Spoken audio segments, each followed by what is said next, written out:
பாணியில் செயல்படுகிறது அதிமுக. சட்டப்பேரவை நிகழ்வு பற்றி கருணாநிதி கருத்து.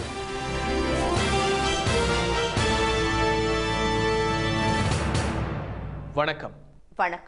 தகுதியற்ற தேமுதிகவுடன் கூட்டணி அமைத்ததற்கு வெட்கப்படுவதாக முதலமைச்சர் செல்வி ஜெயலலிதா கூறியுள்ளார்.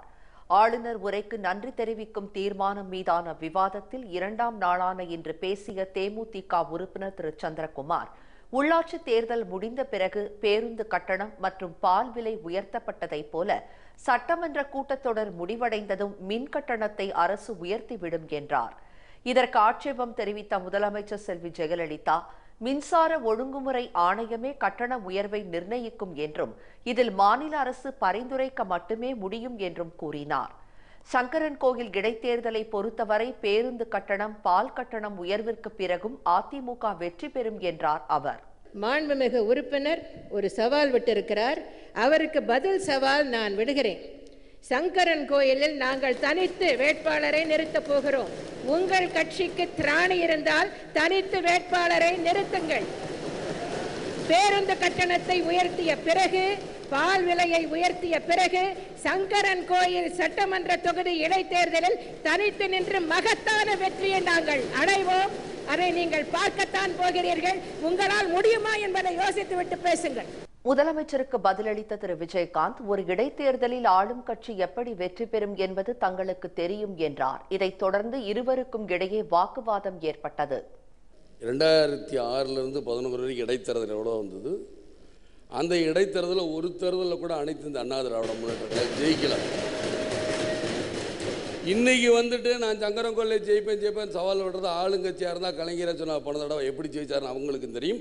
இப்போ நீங்களே எப்படி ஜெயிக்க போகிறீங்கிறதா, அனைத்து இந்த அண்ணா திராவிட எப்படி ஜெயிக்க போகிறோங்கிறது தயவு செய்து பேசி முடிச்ச நம்ம அமைச்சர் பேசுகிறாங்க.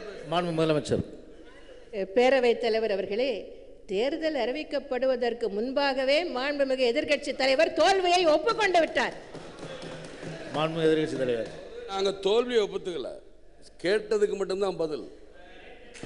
பேரவைத் தலைவர்களே, நாங்கள் என்ன கேட்டோமோ அதற்கு மட்டும்தான் பதிலை தவிர சங்கரங்கள்னா பெண்ணகரத்தில் ஏன் தோத்தீங்க சொல்லுங்க.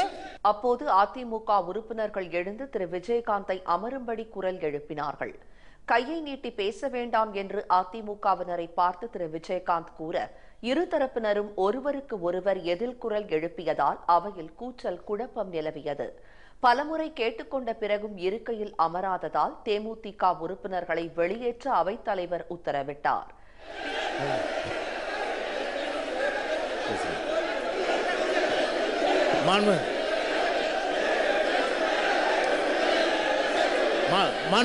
அமைச்சர் அவர்கள் அமைச்சர் பேசுறாங்க. பிளீஸ், அது மரபல்ல.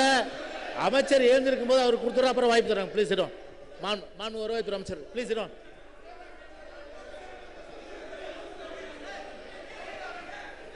மாண்புமிகு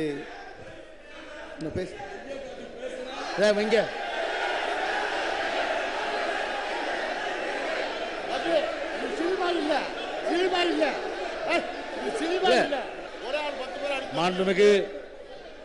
மாண்புமிகு எதிர்க்கட்சி தலைவர் அவர்கள் கையை உயர்த்தி பேசுவது தவறு. எதிர்க்கட்சி தலைவர் அவர்களும் தேமுதிக சார்ந்த உறுப்பினர்களும் அவைக்கு குந்தகம் விளைவிக்கின்ற காரணத்தினால் அவை காவலர்கள் அவர்களை வெளியேற்றும்படி கேட்டுக்கொள்கிறேன். பின்னர் பேசிய செல்வி ஜெயலலிதா, எதிர்க்கட்சி தலைவர் பேசிய விதம் அருவருக்கத்தக்கதாக இருந்தது என்றார். தகுதி இல்லாதவர்களுக்கு பெரிய பதவி திடீரென்று வாய்த்துவிட்டால்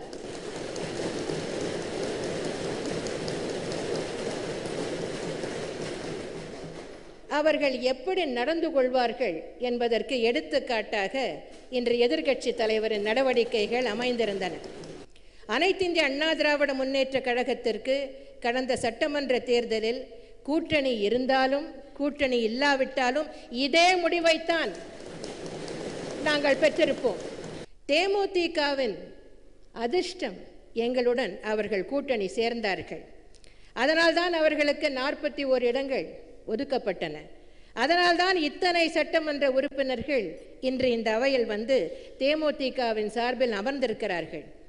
இந்த கூட்டணியில் எனக்கு சிறிதும் விருப்பமில்லை என்பதை இந்த நேரத்தில் நான் பதிவு செய்ய விரும்புகிறேன். என்னுடைய கட்சிக்காரர்களை திருப்தி செய்வதற்காகத்தான் இந்த கூட்டணிக்கு நான் சம்மதித்தேன். இந்த கூட்டணி அமையாவிட்டாலும் அனைத்து இந்திய அண்ணா திராவிட முன்னேற்ற கழகத்திற்கு எந்த பாதிப்பும் ஏற்பட்டிருக்காது. அனைத்து இந்திய அண்ணா திராவிட முன்னேற்ற கழகத்தோடு கூட்டணி சேராவிட்டால் தேமுதிகவுக்கு கடந்த தேர்தல் ஒரு இடம் கூட கிடைத்திருக்காது என்பதுதான் உண்மை. தகுதியற்றவர்களுக்கு ஒரு பெரிய பதவி கிடைத்தால் அதை அதில் எப்படி நடந்து கொள்ள வேண்டும் என்பது கூட புரியாமல் மிகவும் அருவருக்கத்தக்க வகையில் நடந்து கொண்டிருப்பதை பார்க்கும்போது இவர்களுடன் கூட்டணி சேர்ந்து அனைத்து இந்திய அண்ணா திராவிட முன்னேற்ற கழகம் தேர்தலை சந்தித்ததே என்று நினைக்கும் போது நான் வருத்தப்படுகிறேன். உள்ளபடியே அதற்காக வருத்தப்படுகிறேன், வெட்கப்படுகிறேன். அதிமுகவுடன் கூட்டணி அமைத்ததால் தான் தேமுதிகவிற்கு எதிர்க்கட்சி தலைவர் அந்தஸ்து கிடைத்தது என்றும் அவர் கூறினார். இந்த கூட்டணி இல்லாவிட்டால் அவர்களுக்கு தேர்தலில் ஒரு இடம் கூட கிடைத்திருக்காது என்பதுதான் உண்மை என்று குறிப்பிட்ட செல்வி ஜெயலலிதா இனிமேல் தேமுதிகவிற்கு இறங்கு முகம்தான் என்றும் தெரிவித்தார். முன்னதாக அவையில் திரு விஜயகாந்த் உள்ளிட்ட தேமுதிகவினர் நடந்து கொண்ட விதம் குறித்து நடவடிக்கை எடுப்பதற்காக அப்பிரச்சனையை உரிமை குழுவின் பரிசீலனைக்கு அவைத் தலைவர் அனுப்பி வைத்தார். ஆளுநர் ஆட்சியில் சங்கரன் கோவில் இடைத்தேர்தல் நடத்தப்பட்டால் தேமுதிக தனித்து நின்று வெற்றி பெறும் என்று அக்கட்சியின் தலைவர் திரு விஜயகாந்த் கூறியுள்ளார். சட்டப்பேரவையில் இருந்து வெளியேற்றப்பட்ட பிறகு அவைக்கு வெளியே பேசிய அவர் இதை செய்தியாளர்களிடம் தெரிவித்தார். கருத்தை சொல்லவங்க விடவே மாட்டேங்கிறாங்க. கருத்தை சொல்ல விடாம எதிர்கட்சி தலைவருங்கிற சும்மாவது எதிர்கட்சி தலைவருக்கு ஒரு அந்தஸ்து கொடுத்துட்டு பேசக்கூடாதுன்னா என்ன சொல்றது? முதலமைச்சருக்கு அடுத்தபடியா எதிர்கட்சி தலைவருங்கிறாங்க. கேட்டான் எதிர்கட்சி தலைவர் பேசும்போது எல்லா மந்திரிங்கும் போது நான் உட்கார்றேன். ஆனால் என்னையும் பேச அனுமதிக்க வேண்டாம். அப்படி நீங்க திரும்ப எவரோ ஒருத்தர் கையை நீட்டி பேசுறாரு, என்ன நீ கை நீட்டி பேசுறேன்னு கேட்டால் அது தப்புங்கிறாங்க. அவர் யார் சொன்னதுன்னா 19 பேசும்போது என்ன பிரச்சனை கொண்டாலும் சந்திக்க தயாராக இருக்கிறேன். கையை நீட்டி பேசணும்னா எங்களும் சும்மா இருக்க மாட்டாங்க, யாரும் சும்மா இருக்க மாட்டாங்க. சவால் விட்டாங்க. சங்கரங்கோயில்ல தைரியமாக இருந்தால் திறன் இருந்தால் சந்திச்சுங்க. நான் என்ன சொல்றேன், போன உள்ளாட்சியில நீங்க ஒரு கட்சியிலும் ஜெயிக்கலையா? அப்ப போனெல்லாம் கூட்டணி தானே இருந்தீங்க, அப்ப எங்க ஜெயிச்சிங்களா? இன்னைக்கு உள்ளாட்சியில இருந்து திறன் இருந்தால் ஜெயிங்கன்னா இன்னைக்கு ஆளுங்கட்சியா நீங்க 1008 குத்தம் பண்ணுவீங்க. யாருக்கு வெளி தெரியும்? இவங்க தப்பு பண்றது யாருக்கு தெரியும்? நான் அதான் கேட்டேன். உள்ளாட்சியில நாங்க ஏதாவது வன்முறை நடந்ததா, இடத்துல நடந்ததா, அதிகாரம் வச்சு நீங்க பண்ணது யாருக்கு தெரியும்? கவர்னர் ஆட்சி வரட்டு நின்று பாருங்க தேர்தல், அப்ப சந்திப்போம். திறன் யாருக்கு திறன் இருக்கா இல்லையான்னு இன்னைக்கு பேசுறாங்களே ஜெயலலிதா, அன்னைக்கு பேசுற திறன் இருக்கா இல்லையான்னு. இன்னைக்கு உள்ளாட்சியில் நாங்க ஜெயிச்சுங்கிறாங்க. போன இடைத்தேர்தலில் ஒரு தேர்தலில் கூட அவங்க ஜெயிக்கல. டெபாசிட் போன பெண்ணகரத்தை மறந்துட்டாங்க. அதாவது தமிழ்நாட்டிலே முதலமைச்சர்னு தோத்த வரலாறு ஜெயலலிதா அவர்கள் தான் பருவூர்ல தோத்தாங்க. இதுக்கு மேல என்ன பண்ணும்? இதை பத்தி சொன்னா அவங்க பேசுறதுக்கு யார் பேசுறாலும் மந்திரி பேசும்போது எந்திரிக்க விட சபாநாயகத்தோட ஒத்துக்கிறேன், சந்தோஷம். பேசக்கூடாது. அதற்காக எங்களை எதையுமே பேச விடாம மந்திரி பேசுறான்னு என்ன பேசுறோங்கிற எங்களோட கருத்தை கேட்கணும். கருத்தை சொல்ல அவங்க விடவே மாட்டேங்கிறாங்க. தேர்தலில் அதிமுக தோல்வி அடைந்த போதெல்லாம் மின்னணு வாக்குப்பதிவு இயந்திரத்தை செல்வி ஜெயலலிதா குறை கூறியதை திரு விஜயகாந்த் சுட்டிக்காட்டினார். இப்போது மட்டும் அதை பற்றி எதுவும் பேசாமல் மௌனமாக இருப்பது ஏன் என்றும் அவர் வினவினார். எதிர்க்கட்சிகளை எப்படி நடத்துவது என்பதற்கு அதிமுகவிடம் தனி பாணி இருப்பதாக திமுக தலைவர் திரு மு கருணாநிதி கருத்து தெரிவித்துள்ளார்.